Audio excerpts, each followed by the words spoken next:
welcome to another episode of the Cloud-Based Mayhem. Happy February. This is episode 266. So with all the bonus episodes and everything else, we're closing in on 300. Kind of incredible. A little over 12 years or something around 12 years now.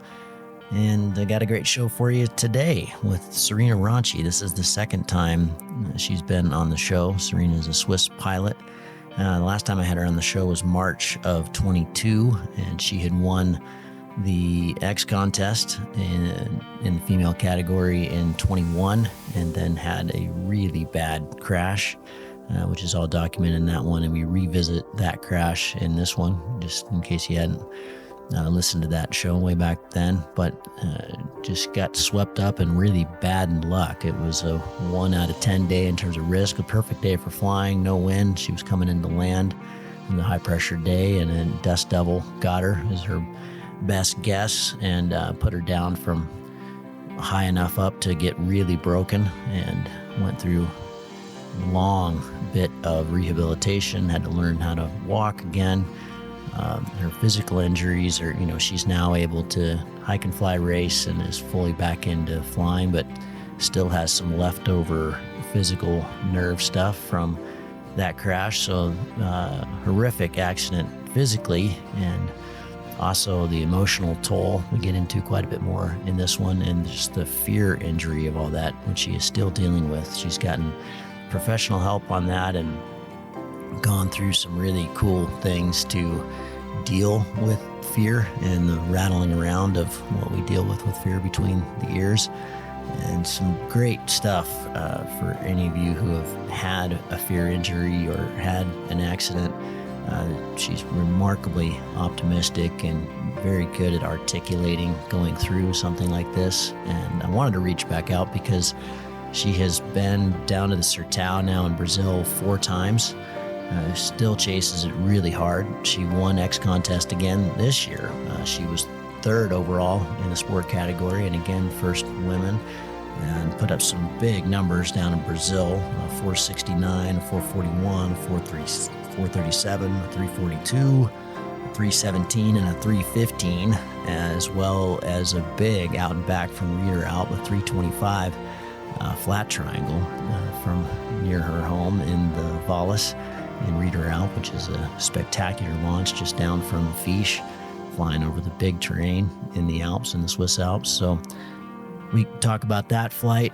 We talk about her quite incredible recovery and just how she views flying and goals and future. And Serena's fantastic. I've been very thankful for Ed Ewing at XC Magazine to recommend getting her on the first show back in 22, and we had a great chat this time around as well. So enjoy. Cheers.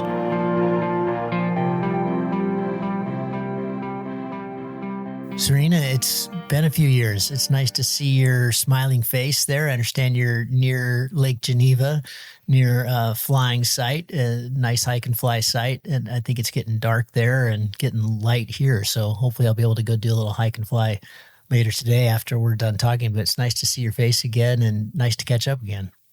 Yeah, thanks, Gavin. I'm super happy to talk with you now. Yeah, your name popped up because I follow XContest and saw that you were 3rd overall in sport this year, won the women's again, and that was the last time we talked. You had won XContest in March of 22, and we talked about a lot of things in that podcast, so it's going to be really fun to revisit some of those things, and also find out about the Sertão and your adventures there in Brazil and your big out and back at Reader Alp this summer, and just what you've been doing. The last time we chatted, you were dealing with a pretty bad accident. You'd had a pretty hard pound, and we're just starting the rehab and coming back from that. So really happy to see you're clearly all the way back now. But just tell us again, give us the snapshot of the accident, what happened, and get us up to speed with then and now. So yeah, it was in 2021. I I dreamed of one bivouac tour. So I went with my BV stuff on a little trip in the Alps. And I did a 4-day trip with a friend, and then I finished alone because it was difficult to fly with this friend together because we landed a few times in separate places. And yeah, the last day I was a little bit tired, and I just wanted to land after a few hours of flying and to go back home. And this day, it was a super hot day, and there was no wind. I wanted to land in the beautiful valley with a lot of places where you can land easily. And yeah, I did my approach. I did a few turns to see the wind in the valley, and there was almost no wind, maybe 10 kilometers hours of wind. And I saw a big grassy field, and so I was near of this field where I wanted to land, but I saw some trees moving super fast, and I was thinking, but what is that? Because there is no wind in the valley. And yeah, I was focused on the landing, and I thought, yeah, maybe it's a thermal. And I was at this time quite low, maybe 50 meters above the ground. And I thought, yeah, but just hold your wing. It's probably just a thermal. And when I approached to land, I had no wing up on me. I had a big collapse. I don't know really what happened because I had a blackout. I just remember that I told to me it's too low to throw the reserve, and I just felt on my 2 legs, and then I saw that my legs was broken, and I had a lot of pain in my back. And luckily, few people saw me, and they come to me, and they call an ambulance. And I just told to them, I think I flew in a little dust devil. But I'm not sure what really happened because I had a blackout for a few seconds. So yeah, I had to go to the hospital where I was operated in emergency. And I had 2 vertebrae broke in my back and one really bad. And my right leg was broken too. And then I went 2 weeks in the hospital, and there I was waiting for a place where I could go in a rehabilitation clinic because I lost a lot of sensitivity in my legs. So one leg I almost lose 100% of sensitivity, and I couldn't move my feet. So I had to go in a rehab clinic, but it was impossible to go home like that. So yeah, in the rehab clinic, I learned to walk again and to move my feet again, and I did 5 months there to learn to walk again and to wait for the sensitivity coming back in the leg. And now, 5 years later, I can walk, I can run. I did not have the whole sensitivity in my foot, but yeah, it's incredible that I can do some like hike and fly races and train a lot and fly again like I flew before, because it was a hard work to come to this point. Yeah.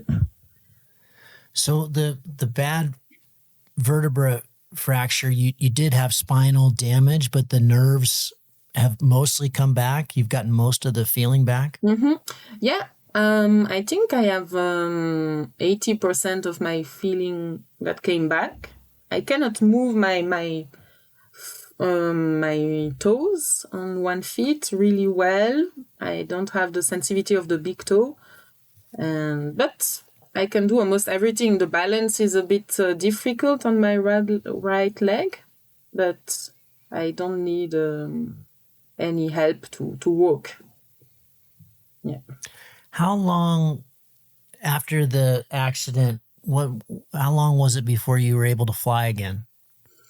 So I did my first flight 6 months after the accident, and I was really lucky because Kriegel offered me a tandem flight with him. Oh, yeah. Right. Yeah, right. yeah. It was one of my most beautiful days in my life, and it was in the winter in February, and we took off in the snow. And I wasn't able to be on skis because I could not wear ski boots yet because of the movement of my feet. And for me, it was not possible to run at this moment. So, yeah, for the takeoff, I took a few steps forward, and then I sat in the harness, and Kriegel had to carry me to be able to take off. But luckily, he was on skis, so it was not too difficult for him to take off. And yeah, this flight was just incredible. I was shouting with joy, and I had tears in my eyes to remember this feeling of freedom and flying. I missed it too much. Was there ever any thought when you were going through all the rehab that did you always know you were going to come back to flying, or was there times where you thought, I don't know? When I was in the hospital, the first 2 weeks, I knew that I will fly again. I did not know if it will be in a wheelchair or not, but I knew I wanted to fly again. Yeah. This might be hard to articulate, but why? Why was it so obvious that you would fly again, or that you wanted to again? Why was it so clear to you?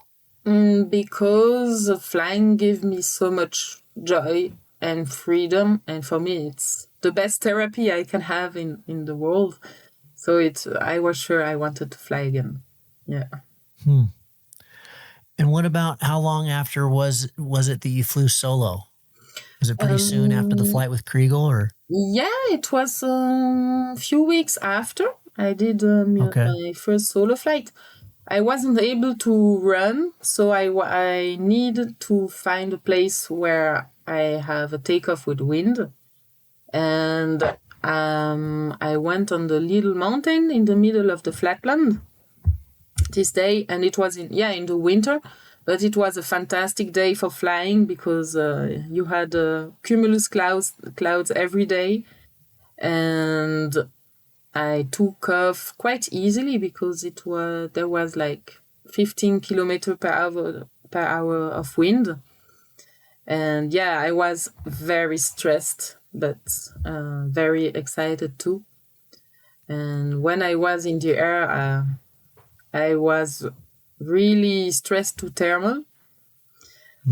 And it was, sometimes difficult because I was really excited to be flying again and catch thermals and to be under the clouds. And it was a mix of fear and joy. And sometimes maybe the balance was not so good because I had too much fear.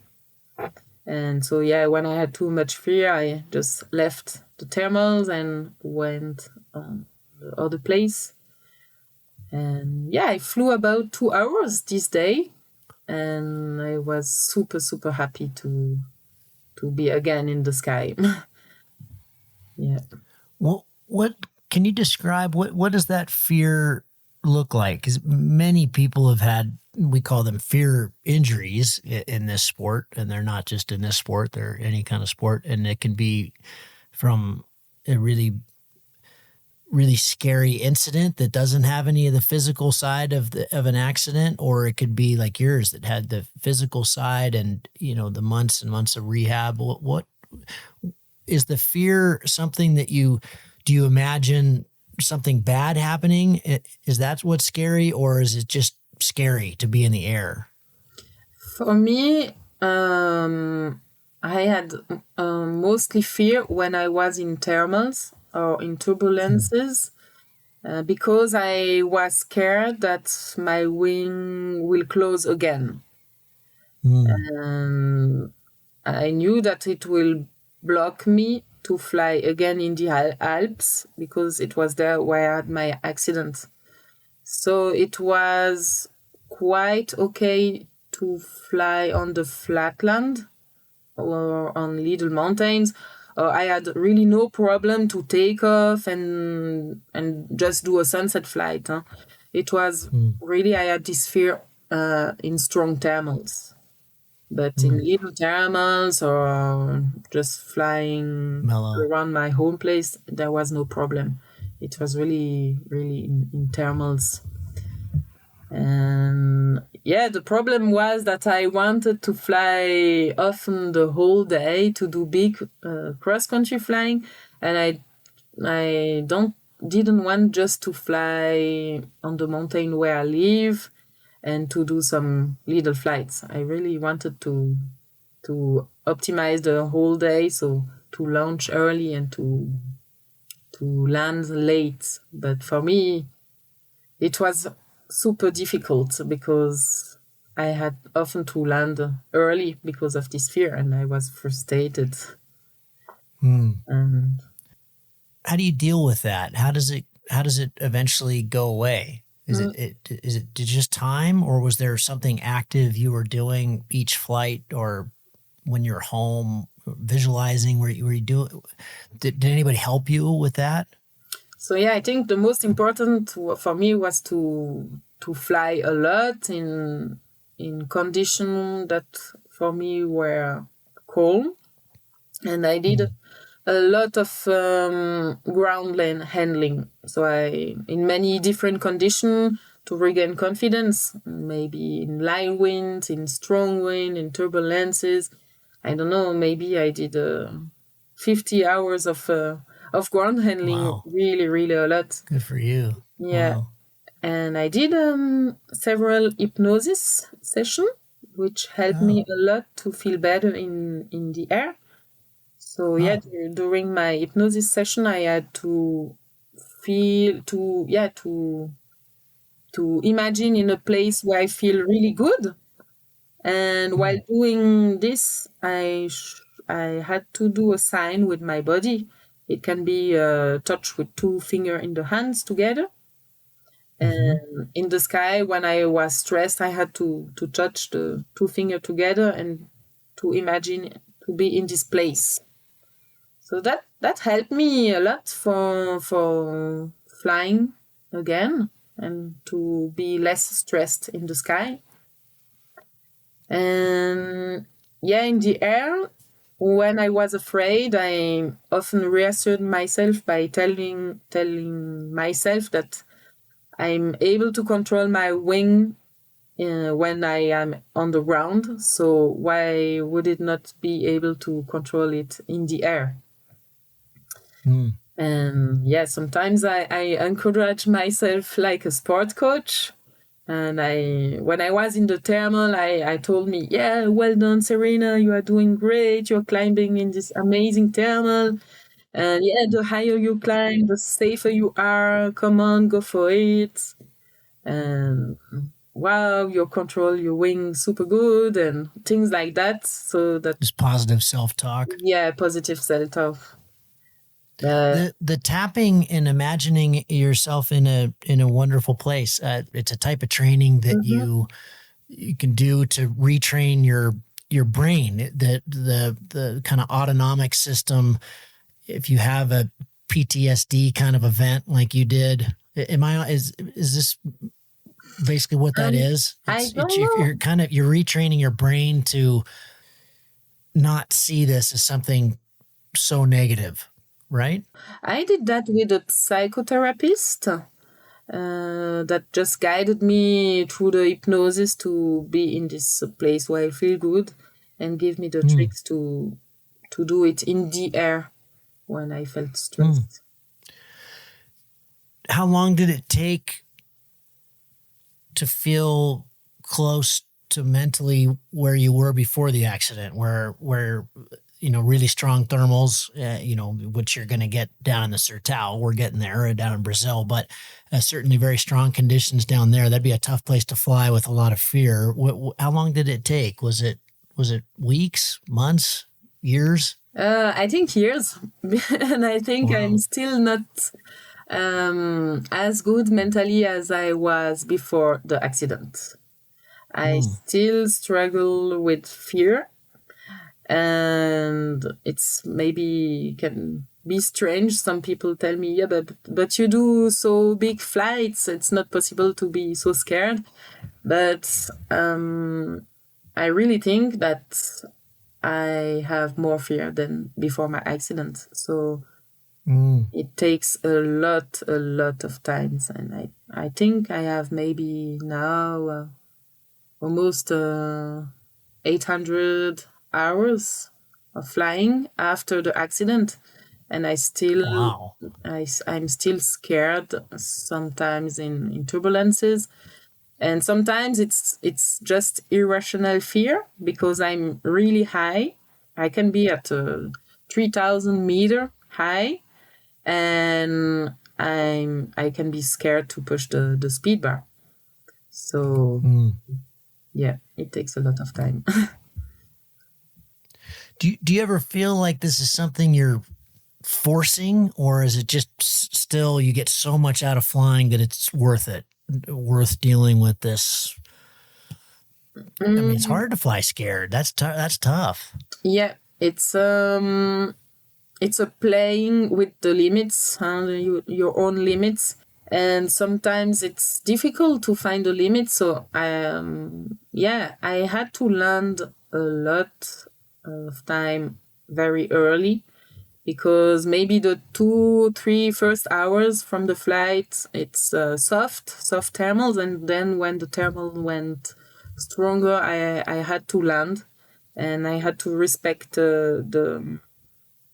this fear, because I know that in 2022, when I started to fly again, I asked me if I want to still fly. And I was asking myself, maybe it's better I stop flying because I have too much fear, and I was too much frustrated and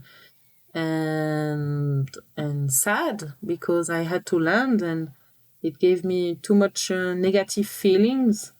So yeah, it was not easy to find this limit of pushing yourself and to respect the fear. So yeah, that's, I think, the most difficult thing when you have an accident and you start again to fly, to play with these limits, to not just be don't want to fly anymore. And I think fear is not the enemy, but it gives information about what you can handle or not. And I choose really, for start, easy sites and soft terrain and good condition. I did not force too much in places like the Alps, where I was too scared too much to fly. No.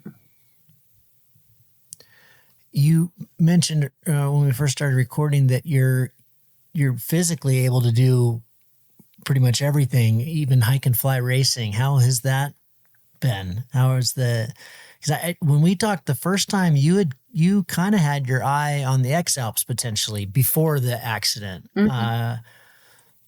How has that journey been into hike and fly and racing and pushing your body? Do you feel like that helps as well? Yeah, I think that I did a few races in 2022 to be with a group of pilots and friends to try to give me more confidence. but I was very frustrated because I often landed early, or I was not able to push the speed bar. And it was a good experience because I could fly slowly again in the Alps because I was with other pilots, and for me I felt more safe. But now I don't want to do a competition, so cross-country competition, because I have to push too much the speed bar in condition where I don't want. But I love hike and fly races because it's another adventure. I think you don't have to push so much the speed bar. It's more tactical, and I have a lot of pleasure with hike and fly races. But I need to listen to my body because sometimes I have pain in my ankle when I have to walk too much on the flat. And like little races for 1, 2, or 3 days, it's okay. But when it's too much, I think for my body, it's maybe not the best thing I can do. You won XContest this year. You were third overall in sport, first woman, and 5 of your 6 flights were down in the Sertao. I was surprised to hear from you that you said this was your 4th trip to the Sertao. Have you been going pretty much every year since you made the comeback? Yeah, exactly. I've been almost, I think, every year because I really love to fly in the flatland. And Brazil is just amazing because in good days you have cumulus clouds the whole day, and I love to see those clouds and to see how they develop and to choose your line under the clouds and to fly with the wind. It's super exciting for me, so I really love to fly there. But it's not. It was not easy the first time when I went again, because in Brazil you can find sometimes some dust devils. So one of my biggest fear now is to land again and to have a dust devil at the landing. So it was super difficult for me to pass this fear. But yeah, I had to told me that it's super, super, super rare to have a dust devil at the landing, and I don't have to stop my dreams because of my accident. Yeah. Yeah, I was going to say that's easy. You just land at 6 every day. No problem. There's no dust devils at sunset. And you like to stay in the air all day, so that's easy. So this was the 2025 season, so that these were all flights at the end of 2024, but a 469, a 441, a 437, a 342, and then a 325 out and back from Reeder Alp, which I've flown a lot. That is a monster out and back. You might have to tell us about that one. And then a 317 and a 315. So how much time were you there? Was it a good season? Was it average? And yeah, compare it to other times. That's racking up some pretty good distance there. I think every year is quite good in Brazil. Every year you can fly more than 500 Ks. And I just think that my skills were better and better every year. And that's why I can fly every year a bit further. But yeah. What are you flying? What's your equipment? I flew in 2024 the Ozone Photon. And now this year last year I flew the Merlin from Sky Paraglider.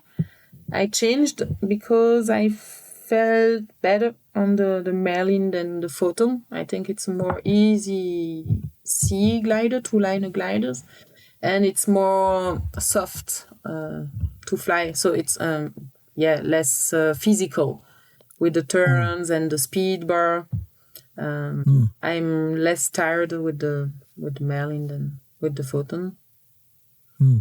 But I want to stay with the sea glider because I think I have a lot of I can learn a lot with the sea glider still because of my fear, and I think pushing the speed bar I could learn to push it more with my glider that I have now, and I don't want to change for a D glider.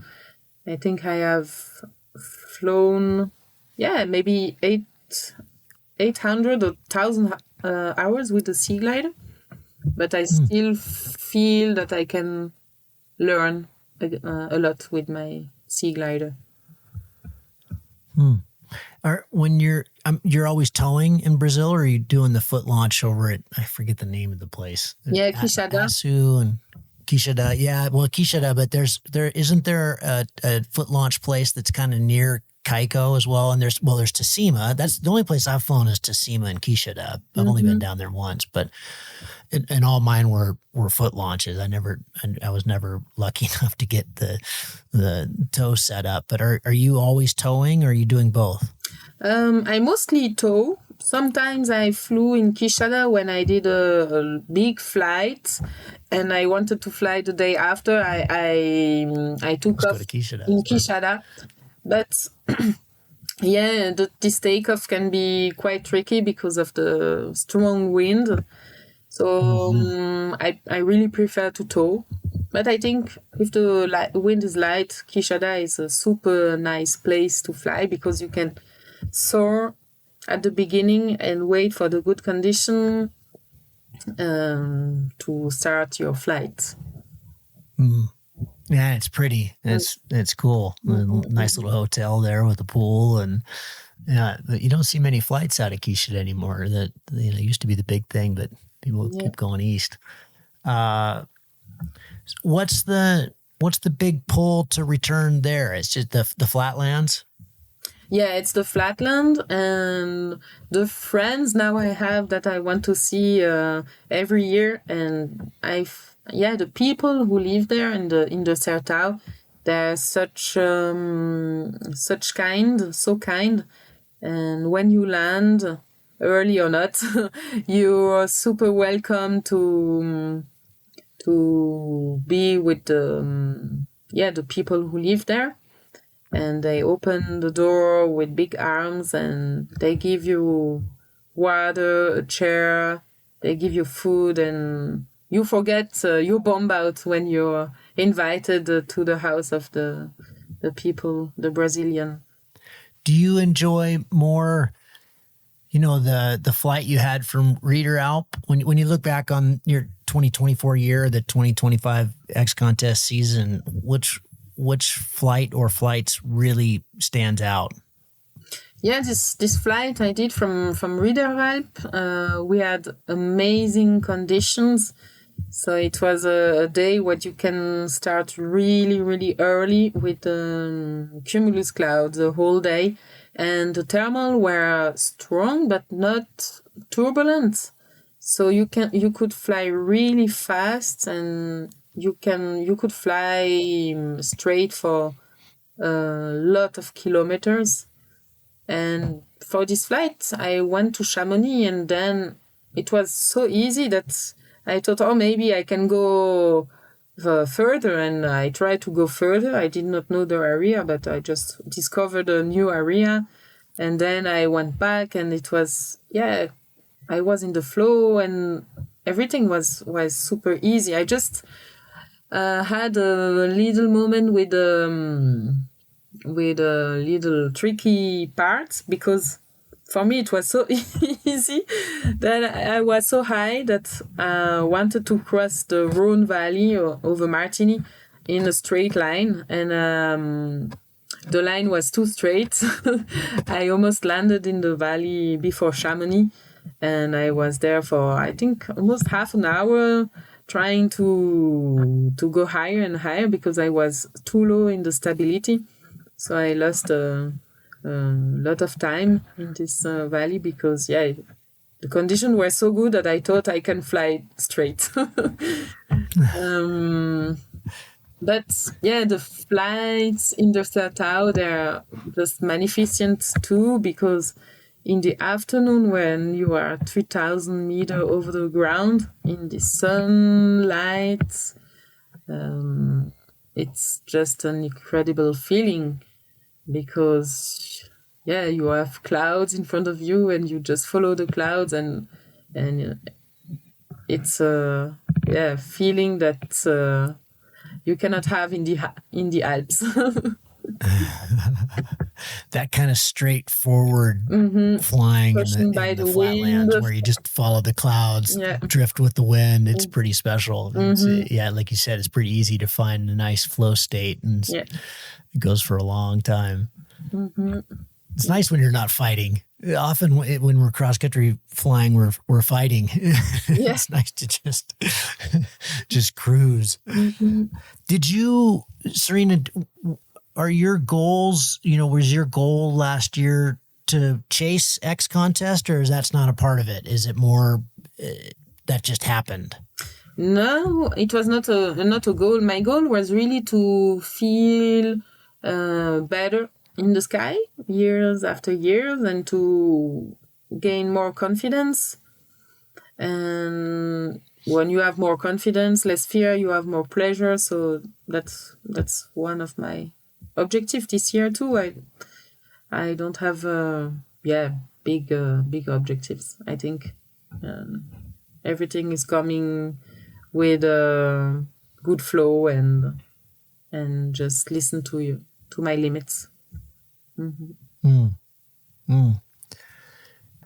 What does your community look like there in are you near Geneva, or I know you're near the lake, but are you west or east? I'm east next to Montreux. Okay. I'm west next to Montreux. So where I live, it's not a good place for cross country, because it's southwest takeoff. So if I want to fly the whole day, I have to move in the Jura or in the valleys. So that's or the Berner Oberland. But where I live, it's good for hike and fly, for training and sunset flights, but not for flying the whole day. Yeah. What's your favorite place in the world to fly?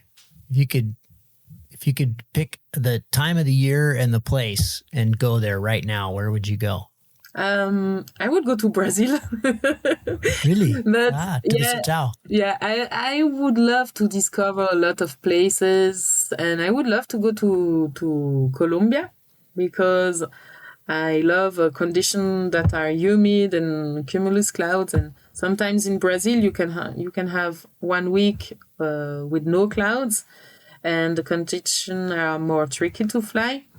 But I think I like to fly in Switzerland too, when you have good condition and clouds and no wind.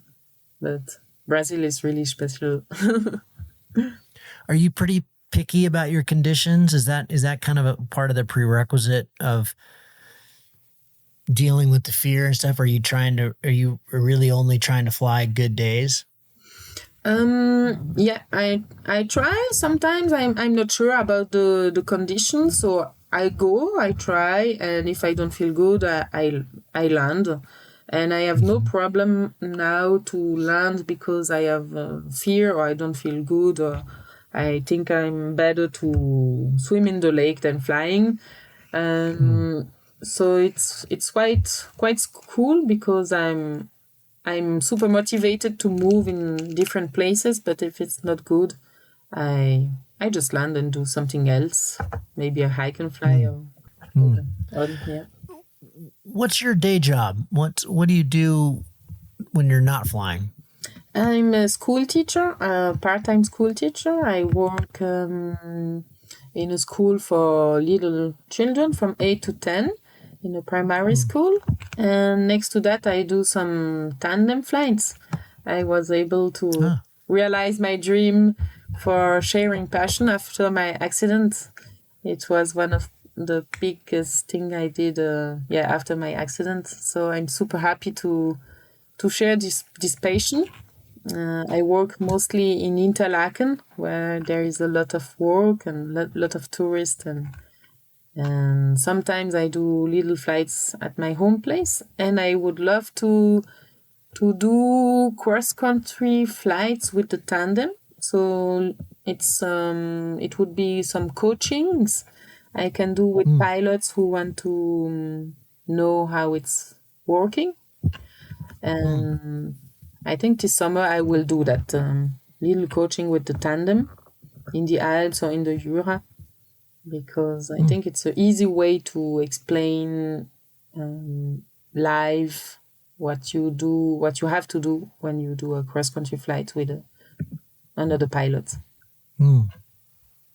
Tell me about teaching 8 to 10-year-olds. What have you been doing that a long time? It's now it's 10 years that I'm a school teacher, and I started to work. I was 21, and I love this work because I love the children, and it's a job where you don't see the time passing. You're always in action, and that's super cool. But I couldn't do that 100% because you're really tired after a day of working. You have to think about a lot of things, and you have a lot of administrative to do at home.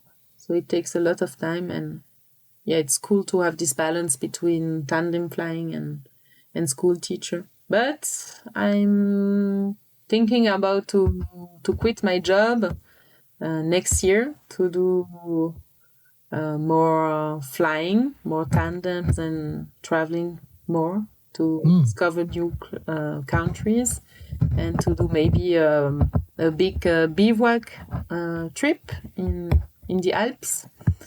So let's see. Yeah, that sounds exciting. That sounds fun. Back to the fear thing, because I know that's going to be really interesting to many listeners, because it's not uncommon in this sport. When you look back at all the things you've done with the psychotherapists and the visualization and the visualizing being in a better place and time, what advice would you give to someone who's been through something similar? It may not be the physical accident, but just is battling irrational fear. Like you said, when you have this irrational fear, it's just the stuff between your ears. And when you look back, what has been the most important thing in terms of making progress?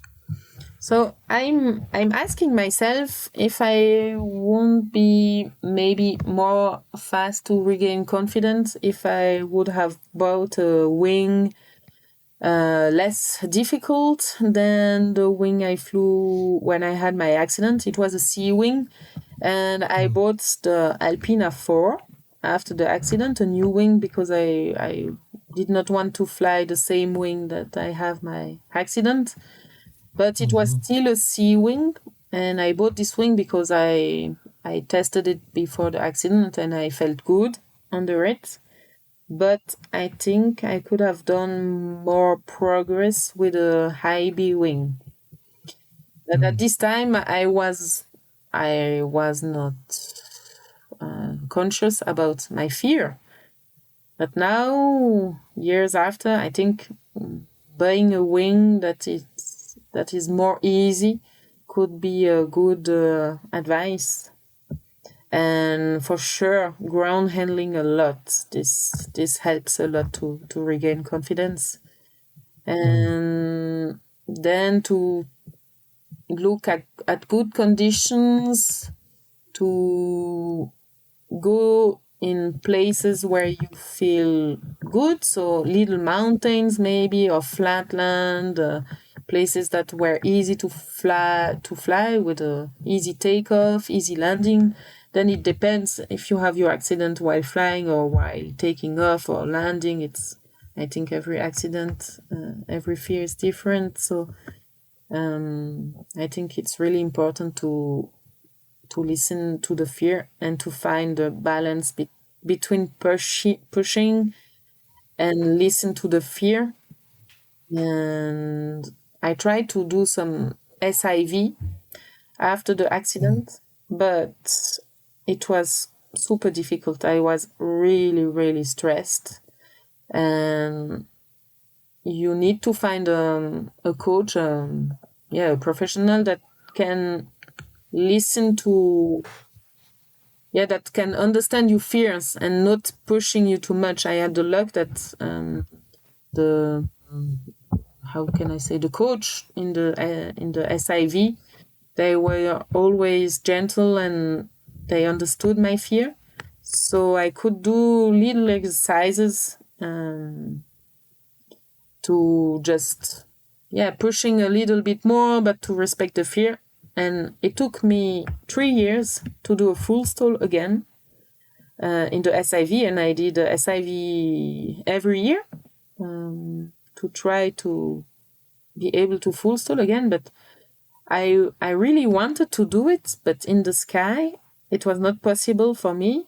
I cried because I was over the lake and wanted to do it, but it was not possible physically and mentally to do it. So Wow. it just takes time, and you have to respect this.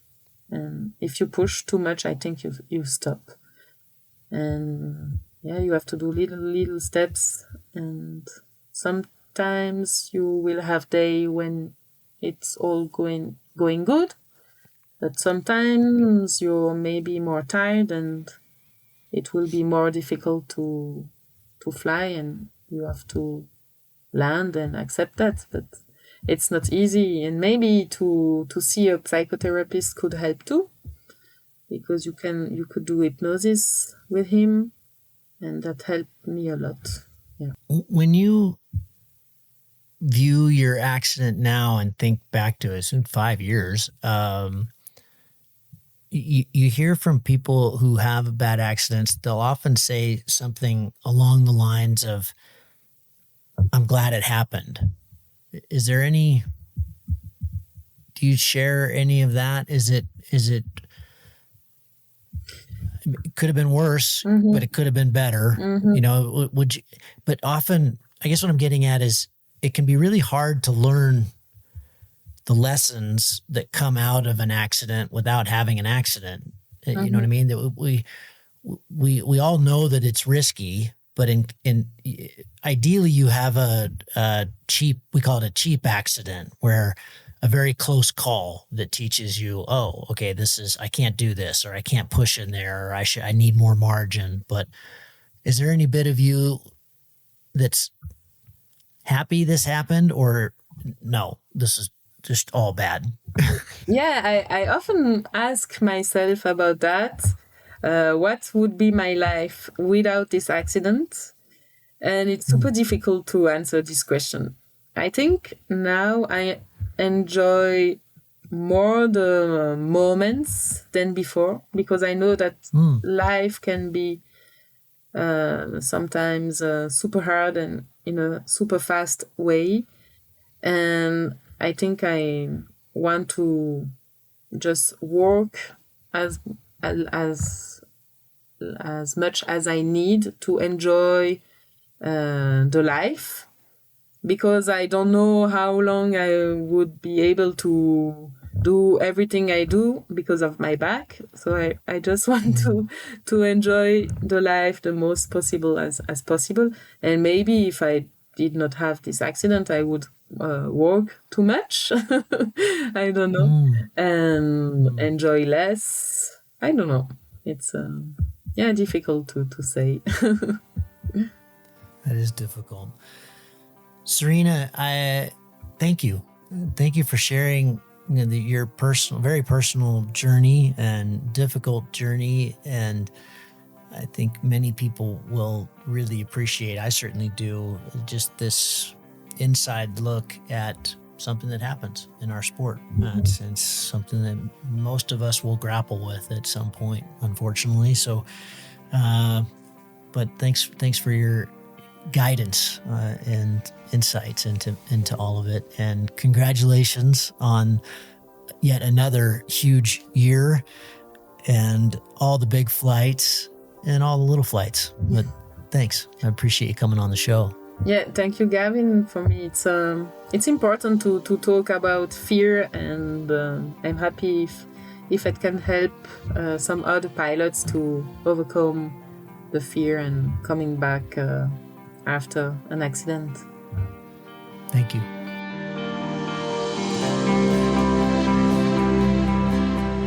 If you find them Cloud-Based Mayhem valuable, you can support it in a lot of different ways. All of them incredibly important to keep this show going. You can give us a rating on whatever platform you listen to. You can blog about it on your website or share it on social media. You can talk about it on the way up to launch with your friends. I know a lot of good conversations have happened that way, and of course, you can support the show financially. The show does take a lot of time, a lot of editing, storage, music, behind-the-scenes cost, and all we've ever asked for is $1 a show. We put out a show every 2 weeks, so if you gave us $1 a show, that's $25 a year. Quite a bit less than a magazine subscription and way less than a latte a month. You'll notice we don't have 10 minutes of advertising at the top of the show, which we get asked to do all the time, believe me. I believe advertising is a pretty toxic business model, and I want you, the listener, to know that these conversations are just authentic people giving their opinions, and we aren't being swayed by brands. But that means we rely on you, our listener. If and only if you can support the show and it doesn't hurt your pocketbook, we'd really appreciate it. Go to the website to find various ways to support the show through Patreon or other platforms where we've gone through great lengths to minimize fees so your money gets directly to us. Becoming a subscriber gives you access to all kinds of bonus information, little nuggets that don't make it into the podcast, extra content, our Ask Me Anything shows, and a lot more. We don't put anything behind a paywall and never will. If you can't afford to support the show, just send me an email and I'll set you up with an account, no questions asked. Hopefully someday you'll be in a position where you can. Thank you so much for listening. Thank you for your support. We'll see you at Cloudbase.